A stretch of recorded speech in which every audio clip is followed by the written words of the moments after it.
আজকে একটা অর্থনৈতিক উন্নতির জন্য টোটকা বলে দিচ্ছি। দুর্গাপুজোর সময় কি করবেন।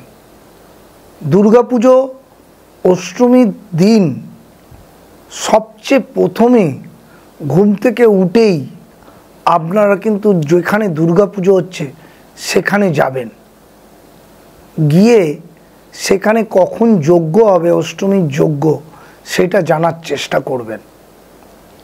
সেই যজ্ঞের ছাই পুজোর পরে একটা কৌটোতে ভরে আপনার উত্তর পূর্ব কোণ, ঈশান কোণে রেখে দেবেন 1 বছর। সেই যজ্ঞের ছাই আপনার জীবনে সব দিক দিয়ে উন্নতি দেবে। এইটা করার চেষ্টা করুন। এটা খুব ভালো টোটকা এবং অথেন্টিক টোটকা দিয়ে দিলাম। এইটা করলে আপনার বাড়ির অর্থনৈতিক উন্নতি হবে, সব দিক দিয়ে উন্নতি আসবেই আসবে। নমস্কার, ভালো থাকুন।